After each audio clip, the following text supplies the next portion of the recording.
Bismillahirrahmanirrahim. Assalamualaikum warahmatullahi ta'ala wabarakatuh. Jadi hari ini kita akan membincangkan untuk muamalat syariah dini tingkatan 3 yang bertajuk muqamarah.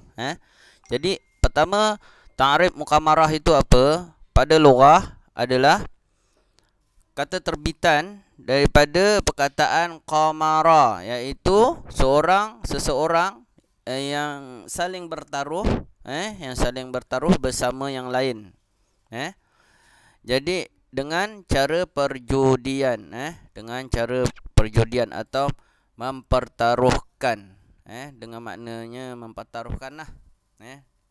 Pada syarak pula ialah sesuatu urusan yang berkisar antara rugi dan untung, itu muqamarah pada syarak.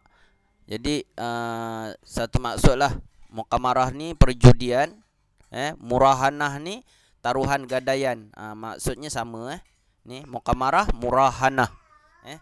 Okey, kita tengok betul-betul.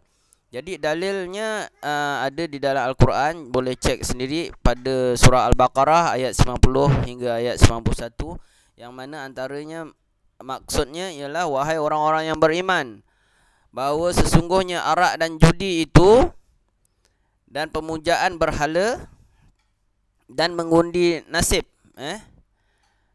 dengan batang-batang panah adalah kotor, iaitu perbuatan syaitan. Oleh itu hendaklah kamu menjauhinya supaya kamu berjaya. Jadi sesungguhnya syaitan itu hanyalah bermaksud mahu menimbulkan permusuhan di antara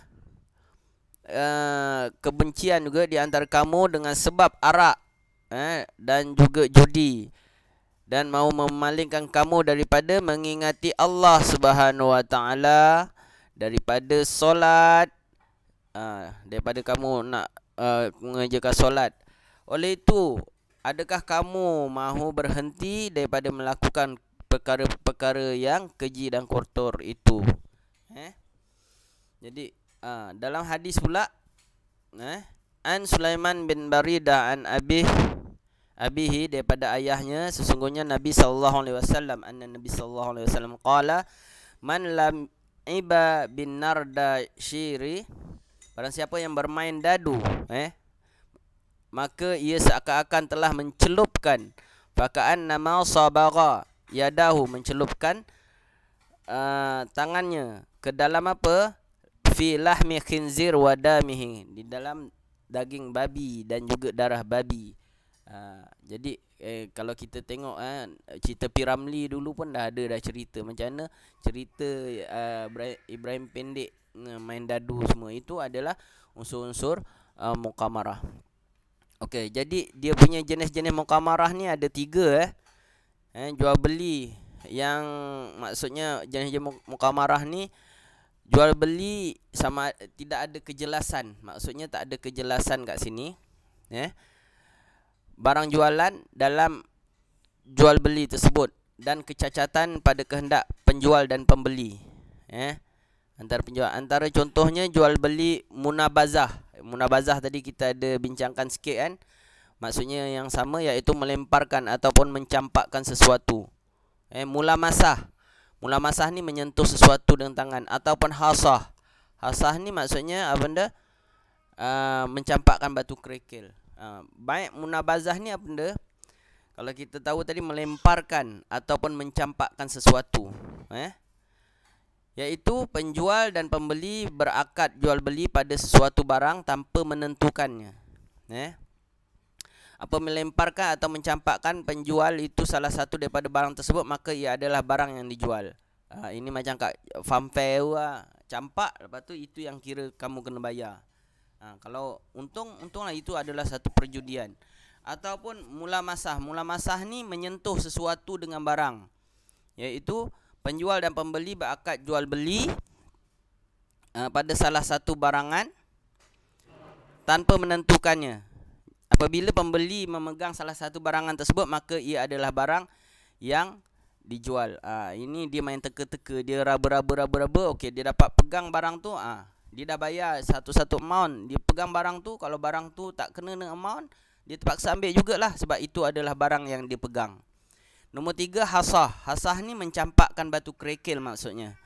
Jadi akad jual beli pada salah satu barangan dengan cara salah seorang daripada kedua-duanya mencampakkan batu. Maka mana-mana barangan yang terkena batu kerikil itu, maka ia adalah barang yang dijual. Ini lebih kurang macam nombor 1 tadi. Tapi nombor 1 ni mencampakkan sesuatu. Yang ini mencampakkan batu kerikil pada barang tersebut. Mana barang yang terkena, itulah barang yang pembeli kena ambil. Jadi ini adalah perjudian. Jadi daripada hadis an Abi Hurairah radhiyallahu anhu qala, daripada Abu Hurairah, jadi Nabi sallallahu alaihi wasallam melarang daripada bai' hasah wa bai' gharar, daripada jual beli hasah iaitu mencampakkan batu kerikil hasah ni, dan menjual gharar iaitu jual beli atau akad yang mengandungi unsur penipuan yang telah kita bincangkan sebelum ni. Jadi apakah kesan yang terhasil daripada akad mukamarah ni? Pertama, pada akad tu confirm akad tu adalah terbatal. Terbatal. Jadi kedua, terungkai, maksudnya terlepaslah, terbatallah jual beli tersebut dan tidak berpindah pemilikan barang jualan tersebut. Dia tak bolehlah kira terbatal jual beli tersebut. Jadi kesannya di dunia apa, di akhirat apa, di dunia lagi berlaku permusuhan. Orang bengang tak dapat apa benda yang dia bayar sepatutnya barang yang dia dapat. Jadi ada berlaku permusuhan. Kemudian hilang keberkatan dalam jual beli tersebut. Ke akhirat pula apa benda? Jadi dosa bagi orang yang berurusan dalam jual beli yang ada unsur perjudian tersebut. Jadi semoga apa yang kita bincangkan pada hari ini kita dapat sama-sama fahamkan, kita hadam dan seterusnya dapat kita sampaikan kepada yang lain, insya-Allah. Okey, assalamualaikum warahmatullahi taala wabarakatuh.